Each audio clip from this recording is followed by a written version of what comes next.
as the late gentleman was killed was what led to the rampage and the arsonists attacking buildings around the state and causing the kind of mayhem that led to the state governor declaring coffee. Thank you. You see, that's why I said it's all about politics. I will not agree with the Attorney General if he says it's not about politics. No, leave the it. gentleman that was Face the killed was question in I court asked. that very morning. Yes. He was a strong supporter of the governor-elect. And a lot of people believing that he's a popular man he was at the court.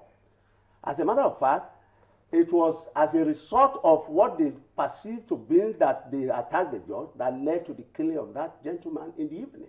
And that is why, when you look at it, it's like a choreograph. When you look at the history of violence in the recent times in Ekiti State, you will discover that the APC had had this same pattern of doing it.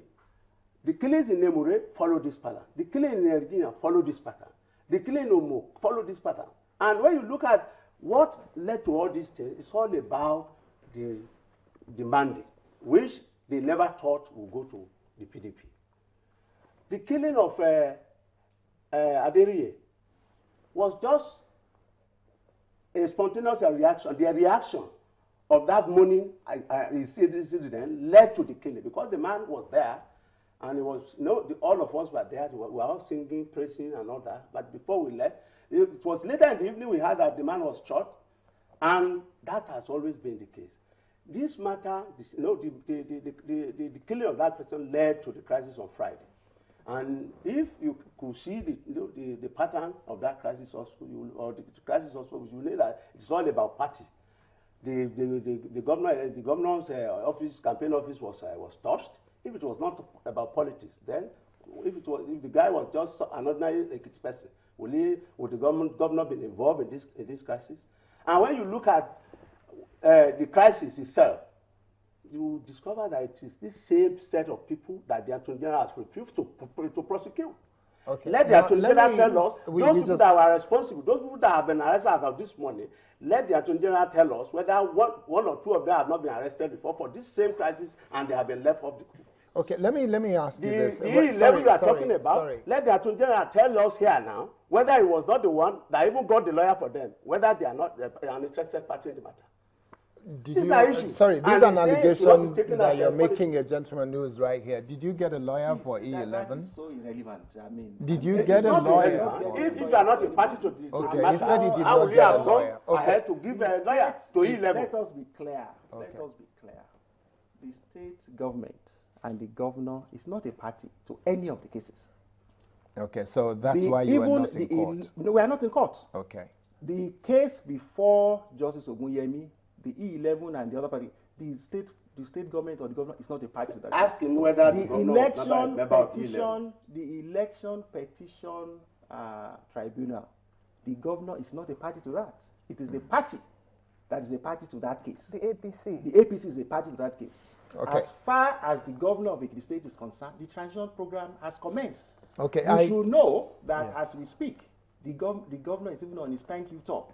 Okay, yes, which he said he has had to stop as of yesterday. Absolutely. Okay, now let me quickly, yes, part of transition, but we'll talk about that. Let me get something clear, Mr. Aribishogun. You said that you believe that Justice Adeye was lying about his attack, that he was never attacked. I said that's I what never you saw believe. him attack because I was there. But you said earlier that you believe he is most likely lying. Yes. Okay. Now, if he was lying, true, yeah. Sorry. Let me just get to the point. Let's get to the there point was very actually quickly. attack. Let me get to the point very quickly. Do you believe that the chief registrar would lie as well? I don't know. Okay. Now let me read to you. Sorry. Let me read to you.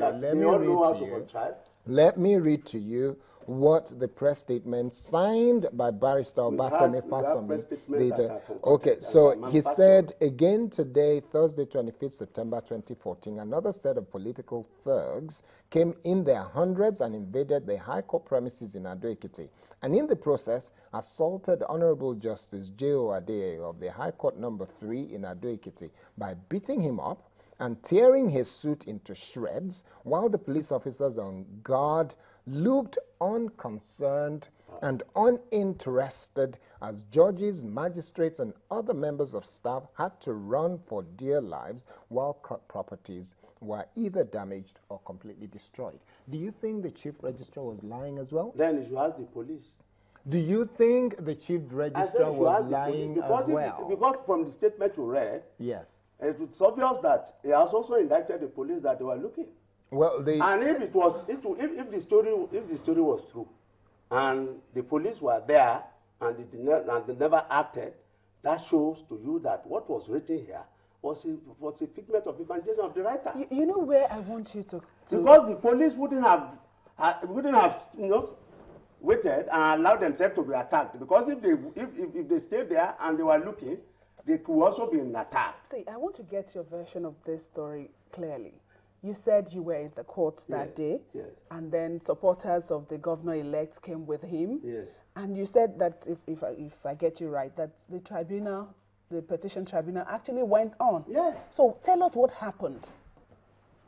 At what point? At the point that the governor-elect came in with his people, he went to the tribunal. Tell us. You see, the issue of Justice Adeyeye had happened before the sitting. Despite what they considered as attack on that judge, the tribunal still sat, and the proceeding went on. So and so you agree now that there was an issue of Justice Adeyeye? Yeah. You just said now that the issue of Justice Adeyeye happened before. The claimed attack, which they told us now by the Attorney General's statement, happened. And it's saying that... Attorney General's statement is saying that the governor-elect was actually there with his supporters. You are saying that it happened before I said the sitting, the election tribunal sitting went on, despite what they claimed to have been attacked. Because if the judge was attacked, if Justice Adeyeye had been attacked, I'm not too sure whether the sitting would still have commenced. Because the issue they are talking about was when the governor-elect was coming into the premises of the court.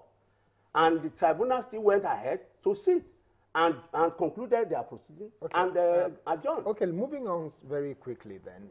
How do you explain the vandalism and all the rampaging and destruction that happened in Ekiti? It's an embarrassment, you know, and this was occasioned by the politics of violence the APC has introduced. Who would you hold responsible? The APC, of course. Oh, you are implying that the APC destroyed properties that they owned? No, because some of the buildings were said to have been owned by... They started what led to a mob action.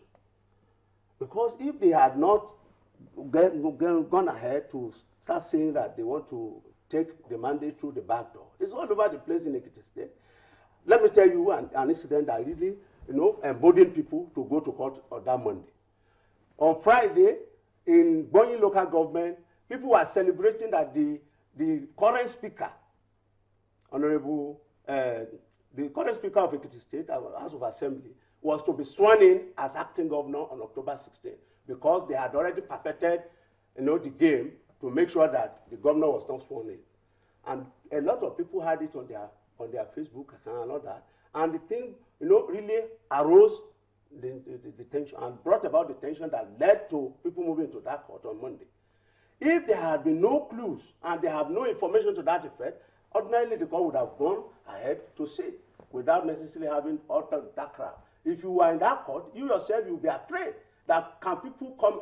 That's why I said when they call these people thugs, I sympathize with APC and their handlers. Okay, so you would agree. Your thugs and miscreants. You would agree that the people that came to protest, according they were all Ekiti, they are the ones that members. They are the ones that carried out all of the APC member who voted. They all came in large number to come and witness how they are going to truncate that mandate. Okay, okay, we've moved on, but looking at what happened on Friday, Thursday/Friday, that led to the governor declaring not a state of emergency, but saying that there's going to be curfew. Who are the people you hold responsible? You're saying APC because they started something, but actually you cannot allege that they actually destroyed their buildings, would you? What I'm saying is this. The governor-elect has declared a curfew. No, the governor. The governor. Not the governor. The governor has declared a curfew. Yes. Yeah, let him tell us the people that are